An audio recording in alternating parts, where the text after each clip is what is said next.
Hello students.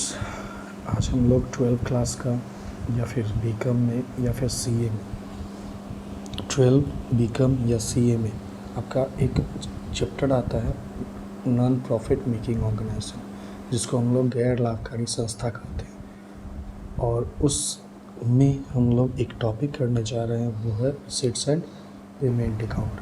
कैसे बनाया जाता है, क्या होता है। चलिए, रिसीट्स एंड पेमेंट अकाउंट नाम से ही क्या पता चलता है कि प्राप्त होना चाहिए। क्या चीज़ प्राप्त होना चाहिए या भुगतान होना चाहिए। क्या चीज़ भुगतान होना चाहिए, तो 3 चीज़। अगर कैश से कोई चीज़ प्राप्ति होता है या बैंक से कोई चीज़ प्राप्ति होता है या फिर फिक्स्ड डिपॉजिट होता है जो बैंक में हम लोग करते हैं, तो वहाँ से बिज़नेस शुरू होता है या वहाँ से रिसीट्स एंड पेमेंट अकाउंट को शुरू किया जाता है, जहाँ पे आपका बैलेंस कैश, बैंक और फिक्स्ड डिपॉजिट का दिया हुआ हो।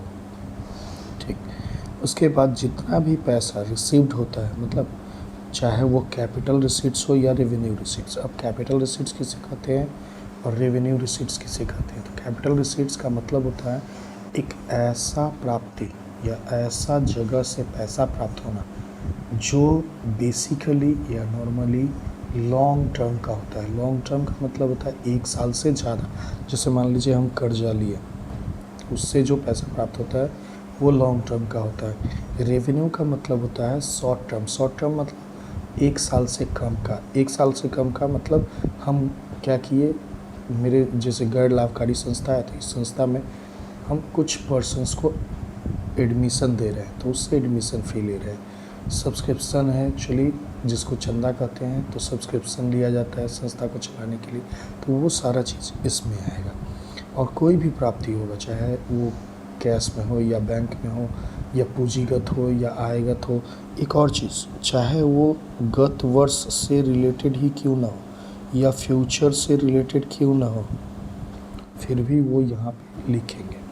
पेमेंट्स में भी वही चीज़, जहाँ पे भी कैश का भुगतान हो रहा हो या बैंक के द्वारा भुगतान हो रहा हो, चाहे वो कैपिटल से रिलेटेड हो चाहे रेवेन्यू से, मतलब इस साल से संबंधित हो या अगले साल से, और या फिर बोल सकते हैं उसको कि उसका लॉन्ग टर्म नेचर है। लॉन्ग टर्म नेचर का मतलब होता है दीर्घकालीन है या फिर अल्पकालीन है, जिसको रेवेन्यू हम लोग बोलते हैं। जैसे सैलरी देना, ऑनरियम देना, रेंट देना, फिर उसके बाद कोई खर्चा करना, वो सारा चीज़। और लास्टली हम लोग क्या निकालते हैं, कैश, बैंक और फिक्स्ड डिपॉजिट का बैलेंस। अब एक बार समरी के तौर पे बोलते हैं कि जब भी रिसीट्स एंड पेमेंट अकाउंट बनाने के लिए दिया रहा है, तो सबसे पहले हम लोग खोजेंगे कि कहाँ पे मेरा ओपनिंग बैलेंस है, क्या क्या चीज़ का, कैश का, बैंक का, फिक्स्ड डिपॉजिट का।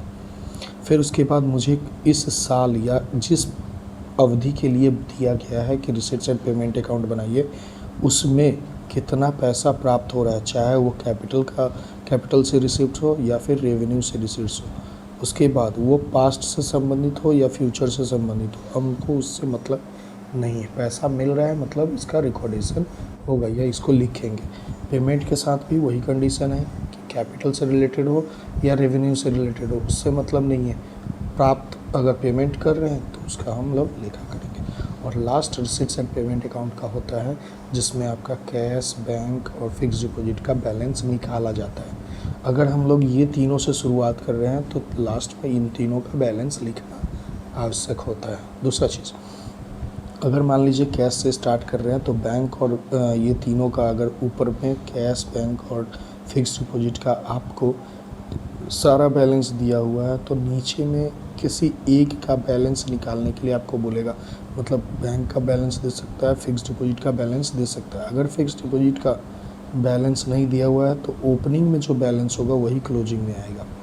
फिर इस तरह से हम लोग रिसीट्स एंड पेमेंट को कंप्लीट करते हैं। एक क्वेश्चन आता है बिहार बोर्ड में या फिर कहीं पूछा जा सकता है कि रिसीट्स एंड पेमेंट अकाउंट का नेचर क्या होता है। तो रिसीट्स एंड पेमेंट अकाउंट का नेचर रियल अकाउंट होता है, जिसको हम लोग वास्तविक खाता कहते हैं। चलिए, लगता है मतलब ये टॉपिक क्लियर हो गया हो।